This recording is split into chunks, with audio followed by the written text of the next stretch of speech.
Hello friends, welcome to my YouTube channel.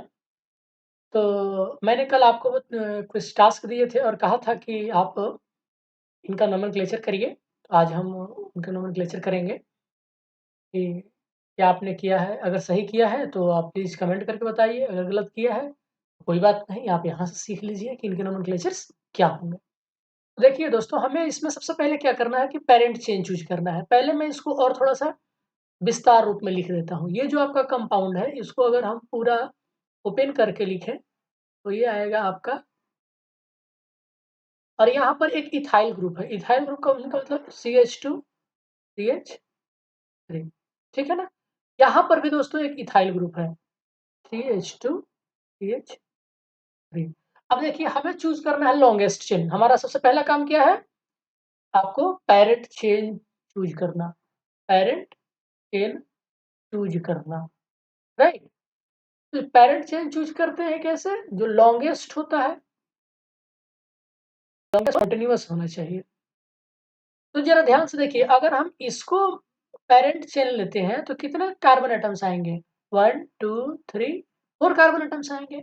लेकिन ज़रा ध्यान दीजिए कि और भी है इस कंपाउंड में, इससे भी बड़े लॉन्गेस्ट चेन आपको मिल जाएँगे। जैसे देखिए 1, 2, 3, 4, 5, 6। अगर हम इसको as a longest chain consider करते हैं, है ना? देखिए आपका 6 कार्बन का एक लॉन्गेस्ट चेन आपको मिल जाएगा, और कार्बन 3 और 4 पर एक-एक मिथाइल ग्रुप मिलेगा आपको। ठीक है ना दोस्तों? तो आपका ये लॉन्गेस्ट चेन नहीं हो सकता, लॉन्गेस्ट चेन आपका ये होगा। तो इसका नोमेनक्लेचर क्या हो जाएगा? आपका पैरेंट चेन क्या होगा? 6 कार्बन का, 6 कार्बन का हेक्सेन हो गया आपका पैरेंट नेम। अब देखिए कि किस-किस कार्बन पर मिथाइल ग्रुप है, तो तीसरे कार्बन पे और चौथे कार्बन पे। अगर आप नोमेनक्लेचर इस डायरेक्शन से भी करेंगे तो भी वही आएगा, 3 और 4 पे। तो 3, 4 हाइफन डाई मिथाइल हेक्सेन। क्या दोस्तों? एक बार आप फिर से लिख लीजिए इसको, 3, 4 डाई मिथाइल हेक्सेन। इसका नोमेनक्लेचर क्या हो जाएगा? 3, 4 डाई मिथाइल हेक्सेन। ठीक है ना?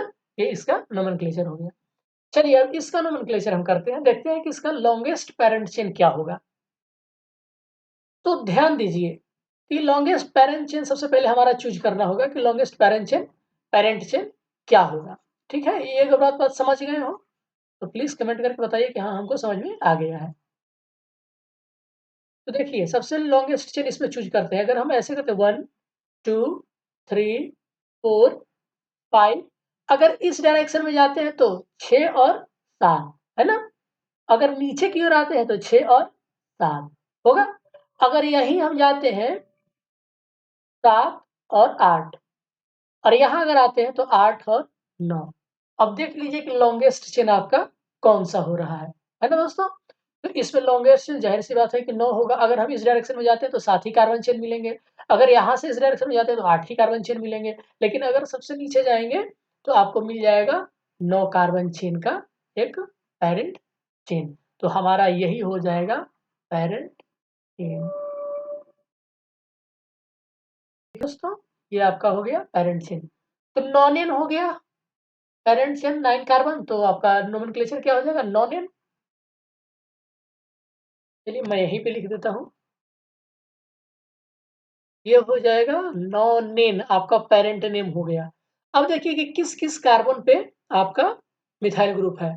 एक और बात दोस्तों, अगर हम नोमेनक्लेचर इस डायरेक्शन से करते हैं, मतलब कि लेफ्ट हैंड साइड से इस तरफ आते हैं, तो आपका जो पहला सब्स्टिट्यूएंट मिलेगा वो 5वें नंबर पे मिलेगा, एक मिथाइल और एक इथाइल मिलेगा, ठीक है? लेकिन अगर आप इस डायरेक्शन से जाते हैं, तो आपको छठे नंबर पर एक इथाइल मिलेगा, है ना? तो छठे और 5वें नंबर पे आपको एक इथाइल ग्रुप मिलेगा। यहाँ कैसे मिलता? यहाँ 5वें और छठे नंबर पे भी मिथाइल ग्रुप मिलता। यहाँ 5वें नंबर पे 2 ग्रुप्स हैं, एक है इथाइल और एक है मिथाइल, ठीक है? ठीक है ना दोस्तों? तो इसका जो नोमेनक्लेचर हम करेंगे, वो हमारा हो जाएगा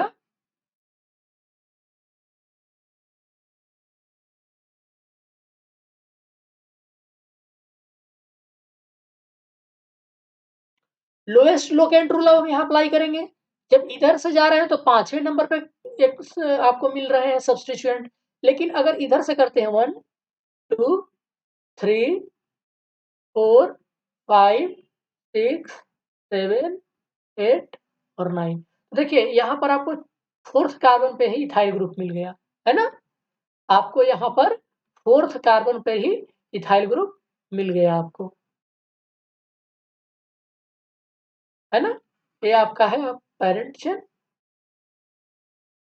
तो 1 2 3 4 5 और ये 6, तो 4 नंबर पे इथाइल ग्रुप और 5वें नंबर पर एक इथाइल और एक मिथाइल, तो क्या हो जाएगा आपका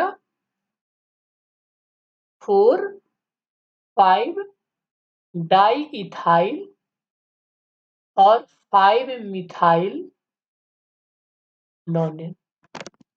ठीक है ना दोस्तों? इसका नोमेनक्लेचर क्या हो जाएगा, मैं फिर से लिख देता हूँ, 4 5 डाई इथाइल 5 मिथाइल नॉनेन। ठीक है, इसका नोमेनक्लेचर हो जाएगा। तो यहाँ पे कौन सा रूल लगा, आपको जो सब्स्टिट्यूएंट होता है उसको लोएस्ट सेट ऑफ लोकेंट देना होगा। अगर इधर से करते लोएस्ट सेट ऑफ लोकेंट क्या हो गया 4 5 5, अगर इधर से आते तो होता 5 5 4। जाहिर सी बात है कि ये लोएस्ट सेट ऑफ लोकेंट है, ये नहीं होगा। ठीक है, तो रीजन क्या है, तो लोएस्ट सेट ऑफ लोकेंट। ठीक है, चलिए अब तीसरे कंपाउंड की ओर आगे बढ़ते हैं। हमारा ये है, देखिए क्या है, तो यहाँ नोमेनक्लेचर करते हैं तो दोस्तों हम जो साइक्लिक ग्रुप होता है उसको हम as a parent chain consider करते हैं। फिर पहले साइक्लिक चेन कहाँ से शुरू हुआ कहाँ खत्म हो गया, तो साइक्लिक चेन 1 2 3 4 5, तो चाहे जैसे कर लें, एक ही मिथाइल ग्रुप है और यह है क्या 5 कार्बन का एक क्लोज्ड चेन है, ये है आपका साइक्लोपेंटेन, ये है आपका साइक्लोपेंटेन, और साइक्लोपेंटेन में एक ही है ये आपका मिथाइल ग्रुप। ठीक है, तो अगर 2 4 मिथाइल ग्रुप होते तो हम नंबरिंग काम आता, लेकिन यहाँ पर एक ही है ही, तो आप सिंपली इसको कहते हैं मिथाइल साइक्लोपेंटेन। ये आपका नॉर्मल आईयूपीएसी नोमेनक्लेचर हो जाएगा, क्योंकि एक ही मिथाइल ग्रुप है, तो आप नंबर दीजिए या ना दीजिए कोई फर्क नहीं पड़ता है। ठीक है, अगर नंबर देना भी चाहें तो आप 1 मिथाइल साइक्लोपेंटेन लिख सकते हैं, और हम किसी को 1 कार्बन एज चूज नहीं कर सकते, क्योंकि फिर मिथाइल ग्रुप को लोएस्ट सेट ऑफ लोकेंट नहीं मिलेगा। तो 1 मिथाइल साइक्लोपेंटेन या सिंपली मिथाइल साइक्लोपेंटेन आप कह सकते हैं। ठीक है दोस्तों, चलिए आगे बढ़ते हैं। अगला हमारा सवाल है, देखिए यहाँ पर भी एक क्लोज्ड चेन है ना? यहाँ पर भी आपका एक क्लोज्ड चेन है। तो क्लोज्ड चेन देखिए 6 कार्बन का है, 1 2 3 4 5 6, 6 कार्बन का सिंगल बॉन्डेड है, मतलब ये साइक्लोहेक्सेन है। 6 कार्बन का क्लोज्ड चेन जिसमें कोई भी डबल बॉन्ड ना हो, वो साइक्लोहेक्सेन कहलाता है। और साइक्लोहेक्सेन के कितने, देखिए 3 मिथाइल इथाइल ग्रुप हैं, 1 2 और 3 इथाइल ग्रुप हैं। तो कहाँ-कहाँ पर है, 1 3 और 6 पे। अगर इधर से भी नोमेनक्लेचर करते हैं तो 1 3 और 6 पे ही है। क्या जाएगा 1 2 3 4 5 6,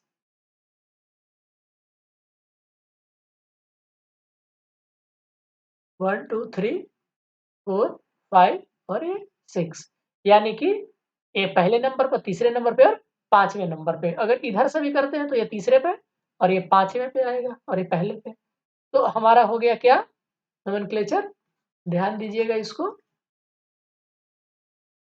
हमारा नोमेनक्लेचर हो जाएगा 1 3 5 ट्राई इथाइल या साइक्लोहेक्सेन। ठीक है ना दोस्तों, हमारा नोमेनक्लेचर हो गया 135 ट्राई इथाइल साइक्लोहेक्सेन। ठीक है, ये आपका नोमेनक्लेचर हो गया। चलिए अब आगे हम कुछ और नए सवाल देखते हैं। आपके पास एक और सवाल है, यहाँ पर आप इसको ट्राई करिए। पेरेंट चेन नो डाउट यही होगा, किसी को कोई प्रॉब्लम नहीं होना चाहिए। अब हम देखते हैं, अब यहाँ पर लगेगा लोएस्ट सेट ऑफ लोकेंट, कि किस सेट को लोएस्ट लोकेंट मिलता है, लोएस्ट सेट ऑफ लोकेंट। इस रूल के अनुसार अगर हम नोमेनक्लेचर इस डायरेक्शन से करते हैं तो 2 3 4 5 6, यानी कि 2 5 और 6 मिलता है एक सेट। लेकिन अगर आप इस डायरेक्शन से करते हैं 1 2 3 4 5 6 7। तो यहाँ पर आता है आपका 3 4 और 7। अब देखिए पहला ही कार्बन ये लोवेस्ट है, ये होगा नहीं, तो कैंसल आउट हो गया। आपका लोवेस्ट सेट ऑफ लोकेंट ये होगा, यानी कि 2 5 6 ट्राई,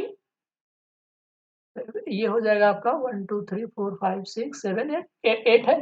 तो ऑक्टेन तो हो गया पहले ही पेरेंट चेन, और 3 मिथाइल ग्रुप है कौन कौन, तो 2 5 6 ट्राई मिथाइल ऑक्टेन। ठीक है ना, ये नहीं होगा, क्यों नहीं होगा दोस्तों, क्योंकि लोवेस्ट सेट ऑफ लोकेंट्रोल लगेगा यहाँ पे।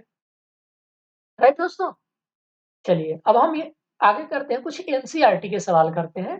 आपके सामने एनसीईआरटी के सवाल है, कहता है कि आप एक्सप्लेन करिए कि ब्रैकेट में दिया गया जो नोमेनक्लेचर है, या आपको नोमेनक्लेचर दिया हुआ है, कह रहा है कि ये गलत क्यों है, आप हमको ये समझाइए। तो हमने जो जो तरीके पढ़ रहे हैं नोमेनक्लेचर के, क्या क्या, lowest set of locant, substituent, maximum substituent, mixed substituent, position of substituent, तो उनके आधार पे हम नोमेनक्लेचर करेंगे और देखेंगे कि हमारा कौन सा गलत होता है और कौन सा, अगर गलत है तो इसमें पूछ रहा है कि क्यों गलत है ना, हमारा जो गलत हुआ है तो वो क्यों गलत हुआ है। चलिए, तो सवाल आपसे पूछता है कि structure and name the given car. अब स्ट्रक्चर भी लिखा है तो स्ट्रक्चर तो लिखने में कोई परेशानी नहीं होनी चाहिए। अगर CH3 लिखा हुआ है तो आप ऐसे H3 लिख दीजिए। मैं स्ट्रक्चर आपके ऊपर छोड़ देता हूँ, आप स्ट्रक्चर लिख लीजिएगा। ठीक है ना, केवल आपको H2 है तो H यहाँ जाएगा, H यहाँ आएगा, H2 है तो H यहाँ आएगा, H यहाँ जाएगा, आपको ऐसे लिखना है। तो वो चीज़ आप खुद कर सकते हैं, बहुत ही सिंपल बात है। हम यहाँ पर ये देखेंगे, जो ब्रैकेट में नोमेनक्लेचर दिया गया है, कह रहा है कि वो गलत है। ये जो आपका नीचे देख रहे हैं ना ब्रैकेट में दिया हुआ है, ये नोमेनक्लेचर गलत है। अगर है तो वाई, दिस आपसे आंसर पूछ रहा है। ठीक है दोस्तों, चलो तो पहले हम देख लेते हैं, ये कंपाउंड है एक आपका, तो पहले पेरेंट चेन चूज करते हैं। तो 1, अब नोमेनक्लेचर देखिए किस तरह से कर देते हैं, 2 3 4 5 6 7। तो अगर हम नोमेनक्लेचर इस डायरेक्शन में करते हैं तो आपको इथाइल ग्रुप को 3 नंबर मिलता है और मिथाइल ग्रुप को 5 नंबर मिलता है। अगर हम अगर नंबरिंग इस डायरेक्शन से करते हैं तो मिथाइल ग्रुप को 3 नंबर मिलता है और इथाइल ग्रुप को 5 नंबर मिलता है। ठीक है ना, तो कह रहा है कि आपका नोमेनक्लेचर ये वाला सही होगा, यानी कि 3 इथाइल 5 मिथाइल हेप्टेन, ये वाला नोमेनक्लेचर सही नहीं होगा। मतलब कि 3 मिथाइल 5 मिथाइल, अब 3 मिथाइल तो पहले होगा नहीं, क्योंकि अल्फाबेटिकल ऑर्डर में ई होता है, तो फिर भी ये गलत है, क्यों है दोस्तों, याद करिए हमने पढ़ा था कि जो लार्जेस्ट सब्स्टिट्यूएंट होते हैं उनको लोवेस्ट सेट ऑफ लोकेंट मिलना चाहिए, sorry lowest position of locant मिलना चाहिए। तो मिथाइल और इथाइल में सबसे बड़ा सब्स्टिट्यूएंट कौन है, इथाइल ग्रुप है, तो इसको लोवेस्ट पोजीशन मिलना चाहिए। तो आंसर होगा क्या, lowest position of bigger substituent. तो आपका बड़ा है अल्काइल ग्रुप में इथाइल ग्रुप, इसीलिए इसको लोवेस्ट मिलना चाहिए 3, इसीलिए यहाँ पर हमारा नोमेनक्लेचर 3 इथाइल 5 मिथाइल सही हो गया है, लेकिन ये गलत हो रहा है क्योंकि इथाइल ग्रुप को यहाँ 5 नंबर मिल रहा था, जो कि सही नहीं है, क्योंकि जितना बड़ा सब्स्टिट्यूएंट होता है उसको नंबरिंग पहले मिलना चाहिए। ठीक है, राइट। चलिए दूसरे सवाल की ओर हम देखते हैं कि दूसरा नोमेनक्लेचर जो दिया गया है उनमें से कौन नोमेनक्लेचर सही है और वो क्यों है। ठीक है ना दोस्तों, तो अगला है, पहले हम पेरेंट से चूज कर लेते हैं। तो पेरेंट से आपका यही होगा 1 2 3 4 5। ठीक है, तो जरा ध्यान से देखिए कि यहाँ पर मिथाइल ग्रुप को 2 और 3 पोजीशन मिलते हैं, है ना, लेकिन अगर आप इधर से नोमेनक्लेचर करते हो तो 3 और 4 मिलते हैं, तो लोवेस्ट सेट ऑफ लोकेंट लगेगा, क्या लगेगा, लोवेस्ट सेट ऑफ लोकेंट। तो लोवेस्ट सेट 2 3 है, 3 4 तो है नहीं, तो ये ऐसे रॉन्ग हो गया हमारा। लेफ्ट हैंड साइड से जो नंबरिंग था वो सही हो जाएगा, यानी कि 2 3 डाइमिथाइल पेंटेन। राइट, चलिए बढ़ते हैं अगले क्वेश्चन की तरफ। तो अगला देखते हैं कि अगले क्वेश्चन में कौन सा नोमेनक्लेचर सही है और कौन सा गलत है। चलिए आइए देखते हैं। तो आपका पेरेंट चेन तो ये हो जाएगा। चलिए देखिए नोमेनक्लेचर करते हैं। अगर इस डायरेक्शन से करते हैं तो 1 2 3 4 5 हमको सेट क्या मिलता है 2 4 और 5 ठीक है। अगर इस डायरेक्शन में करते हैं तो 2 3 4 और 5 तो हमको मिलता है 2 3 और 5।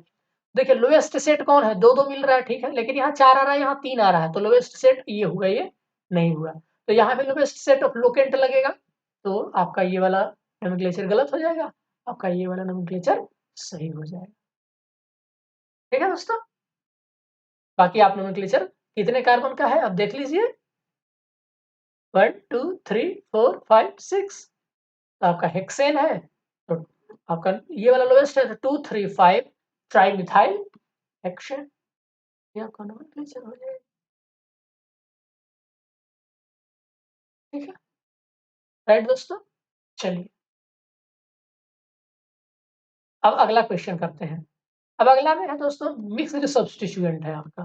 तो मिक्स्ड सब्स्टिट्यूएंट के लिए देखते हैं कि कौन सा रूल लगेगा, हमने जो पढ़ रखा है उसी में से कोई ना कोई होगा। चलिए देखिए, तो हमारा पेरेंट चेन तो यही होगा नो डाउट। तो अगर इधर से नोमेनक्लेचर करते हैं 3 4 5 छठे नंबर पर आपको एक मिल रहा है आपका मिक्स्ड सब्स्टिट्यूएंट में, ये है आपका नंबरिंग 1 2 3 और 4 ठीक है, जिसमें दूसरे कार्बन पे दो दो मिथाइल ग्रुप है। तो पहले हम आते हैं पेरेंट चेन पे, तो 6 7 8 9 और 10, 10 है मतलब डेकेन होगा, तो ये वाला हमारा कॉमन है ठीक है, डेकेन। अब देखिए यहाँ 8वें नंबर पे आपका इथाइल ग्रुप आएगा और इधर से चलेंगे तो छठे नंबर पे कोई सब्स्टिट्यूट आएगा। तो बताइए 6 8 लोवेस्ट लोकेंट है, या अगर आप इधर से नोमेनक्लेचर करते हैं तो ये तीसरे नंबर पे आएगा और ये चौथे और ये पांचवें, 3 और 5 पे आएगा। तो जाहिर सी बात है कि ये लोवेस्ट सेट ऑफ लोकेंट में नहीं आएगा, तो आप नोमेनक्लेचर जो नंबरिंग है वो लेफ्ट हैंड साइड से नहीं करेंगे, क्योंकि फिर लोवेस्ट सेट ऑफ लोकेंट को वैल्यूएट करेगा वो। ठीक है ना दोस्तों, हम लोवेस्ट सम रूल नहीं लगा रहे हैं, क्योंकि हो सकता है कि लोवेस्ट सम रूल कहीं कहीं गलत भी हो जाता है, इसलिए हम हमेशा lowest set of locant rule apply कर रहे हैं। तो ध्यान दीजिएगा यहाँ पर, तो ये हो जाएगा 1 2 3 4 5 6 7 8 9 और 10, और फिर से आपका यहाँ हो जाएगा एक कॉम्प्लेक्स सब्स्टिट्यूएंट में नंबरिंग 1 2 3 4, 4 का मतलब ये ब्यूटाइल ग्रुप है। पहले हम देख लेते हैं इसका नोमेनक्लेचर, ये ब्यूटाइल ग्रुप है।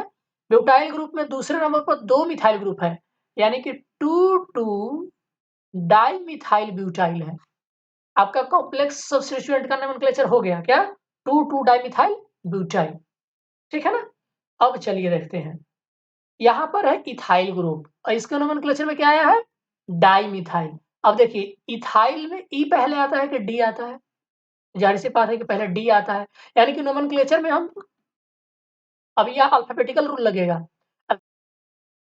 है, तो आपका 5वें नंबर और आपका ब्रैकेट में आएगा, है ना, तो 5, और देखिए यहाँ पर दो, दूसरे नंबर पे आपका दो मिथाइल ग्रुप है, तो 2 2 डाई मिथाइल ब्यूटाइल। ठीक है, ये हो जाएगा 2 2 डाई मिथाइल ब्यूटाइल, और तीसरे नंबर पे इथाइल ग्रुप है 3 इथाइल डेकेन। तो ये आपका कभी सही नहीं होगा, 2 इथाइल ब्यूटाइल तो ये है ही नहीं, पहली बात तो ये ऐसे ही गलत हो गया, और 3 3 डाई पता नहीं ये कैसा किया है, तो हम उसमें नोमेनक्लेचर नहीं करते। तो यहाँ दो दो चीजें रूल लगी दोस्तों, क्या लगा, एक अल्फाबेटिकल ऑर्डर लगा और दूसरा लगा lowest set of locant, locant. ठीक है ना, जिसकी वजह से हमारा ये वाला नोमेनक्लेचर सही होता है और ये वाला गलत हो जाता है। ठीक है, चलिए अब अगले क्वेश्चन की तरफ आगे बढ़ते हैं, देखते हैं कि अगले क्वेश्चन में हमारा जो गलत है नोमेनक्लेचर वो क्यों गलत है। चलिए देखिए, तो हमारे पास ये है, तो इसमें हम पेरेंट चेन चूज करेंगे, है ना। तो सबसे पहले ध्यान रखिए कि पेरेंट चेन, अब ध्यान रखिए कि आपका क्या ये पेरेंट चेन है या फिर ये पेरेंट चेन हो सकता है, या फिर आपका ये पेरेंट चेन हो सकता है ना, हो सकता है ना। तो देख लीजिए कि इधर 1 2 3 कार्बन है, इधर भी 1 2 3 कार्बन है ना। तो आप चाहे इधर जाइए या उधर जाइए, इधर जाइए, कोई फ़र्क नहीं पड़ता है। तो इधर 3 कार्बन है और इधर नीचे 4 कार्बन है, मतलब कि इसमें 7 कार्बन आपको आ जाएँगे लॉन्गेस्ट चेन में। लॉन्गेस्ट चेन में 7 कार्बन आपके आ जाएँगे। लेकिन अगर स्ट्रेट चेन को देखा जाए तो 1, 2, 3, 4, 5, 6, 7। अब दोस्तों यहाँ पर भी आपको 7 कार्बन आ रहा है ना?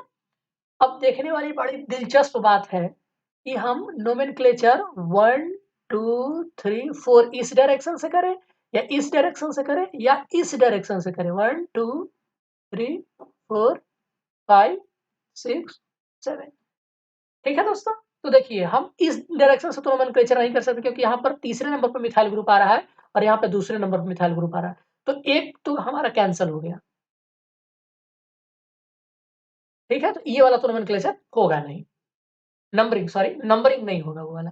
तो क्या नीचे वाला नंबरिंग हो सकता है? तो देखिए अगर हम इधर से नंबरिंग करते चलते हैं तो चौथे कार्बन पे आपको मिलता है। लेकिन जब आप इधर से नंबरिंग करने चलते हैं तो दूसरे कार्बन पे ही आपको मिथाइल ग्रुप मिल जाता है, दूसरे, तीसरे और फिर चौथे नंबर पे। तो हम नीचे से नोमेनक्लेचर नहीं करेंगे, ये भी आपका रॉन्ग हो जाएगा। मतलब आपका एक ही बचता है, आपका राइट हैंड साइड से नोमेनक्लेचर करना होगा। ठीक है ना? तो कौन सा रूल लग रहा है दोस्तों यहाँ पर? यहाँ पर लग रहा है position of lowest possible position of substituent. तो मतलब कि जो lowest position possible substituent of locant जो होता है, lowest possible position of substituent, set of locant भी कह सकते हैं क्योंकि यहाँ पर 1, 2 और नीचे आएंगे तो ये तीसरे नंबर के कार्बन पे ये आपको जुड़ा हुआ मिलेगा। तो 1, 2, 3 इससे लोएस्ट और तो कोई है ही नहीं, है ना? तो ये हो जाएगा। ये हम नंबरिंग पहले कर लेते हैं। क्षमा करिएगा, 1, 2, 3 नहीं था वो, 2, 3 और 4 था। तो 1, 2, 3, 4, 5, 6 और 7, 7 कार्बन पे। तो देखिए 2 और 3 कार्बन पे आपका 2 और तीसरे पे 2 मिथाइल ग्रुप है ना?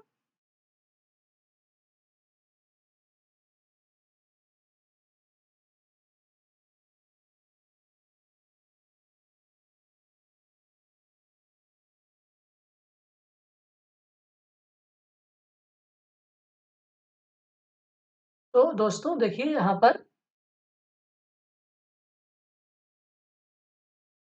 कि अगर हम इसको 5, 6 और 7 मानते हैं तो आपका लोएस्ट सेट ऑफ लोकेंट में क्या आएगा? 2, 3, 4 और 5 आएगा, है ना? और अगर हम 2, 3, 4, 2, 3, 4, तो दोस्तों हो सकता है कि आप इसको सब्स्टिट्यूएंट कंसीडर ना करें क्योंकि ये कौन सा ग्रुप हो जाएगा दोस्तों? ये हो जाएगा आपका प्रोपाइल ग्रुप, है ना? तो इसको हम इसका मतलब ये है थोड़ा-सा यहाँ पर आपको करेक्शन करना पड़ेगा। क्या करेक्शन करना पड़ेगा? आपका जो मेन चेन होगा दोस्तों, वो फिर आपका स्ट्रेट चेन होगा। यहाँ पर ध्यान दीजिएगा, आपका जो स्ट्रेट चेन है वो ये स्ट्रेट चेन है ना? 1, 2, 3, 4, 5 और लोएस्ट सेट ऑफ लोकेंट 2, 3, 4, 5 होगा। 2, 3 और 5 पे मिथाइल ग्रुप है और 4 पे आपका प्रोपाइल ग्रुप है। यही आपका नोमेनक्लेचर हो जाएगा। 2, 3, 5, 2, 3, 5 ट्राई मिथाइल और चौथे नंबर पे प्रोपाइल ग्रुप और हेप्टेन। नहीं, जबकि ये क्या था आपका चौथे कार्बन पे हम कह रहे थे ना ये सेकेंडरी ब्यूटाइल है ना? तो इसका नोमेनक्लेचर आप ऐसे नहीं, ठीक है? तो क्लियरेंस के लिए थोड़ा-सा हम एक्सप्लेनेशन को भी ध्यान में रख लेते हैं। तो इसका रीज़न ये है दोस्तों क्योंकि हमने क्यों एज ए इसी को सब्स्टिट्यूएंट पेरेंट चेन उसी को क्यों माना? क्योंकि दोस्तों ये जो आपका ग्रुप था, अगर हम इसको सब्स्टिट्यूएंट मानते, तो आपके पास 2 ही सब्स्टिट्यूएंट मिलता ना, 3 सब्स्टिट्यूएंट मिलता। लेकिन जब हम पेरेंट चेन इसको मानते हैं, ध्यान रखिएगा, जब हम स्ट्रेट चेन को पेरेंट चेन मानेंगे, ये जो स्ट्रेट वाला था, अगर इसको पेरेंट चेन मानते हैं तो कितने सब्स्टिट्यूएंट मिलेंगे? 1 2 3 4 मिलेंगे। लेकिन जब आप इसको मानते हो तो कितने मिलेंगे? 1 2 और ये 3। तो इसीलिए हमने इसको as a parent chain consider नहीं किया, क्योंकि वहां पर हमको सब्स्टिट्यूएंट 3 ही मिलते हैं। तो यहाँ पर कौन सा रूल लगेगा? मोर सब्स्टिट्यूएंट। ठीक है ना दोस्तों? चलिए, ये बात हो गई। आप सभी को समझ में आ गया? मुझे उम्मीद है कि आप लोग इस बात को समझ गए होंगे। तो आपके लिए मैं कुछ टास्क दे देता हूँ, या फिर अगले दिन हम लोग पढ़ेंगे कि rules for naming compounds containing double और ट्रिपल बॉन्ड। ठीक है ना दोस्तों? तो आज की वीडियो के लिए बस इतना ही। मिलते हैं नेक्स्ट वीडियो में। तब तक के लिए आपका बहुत बहुत धन्यवाद।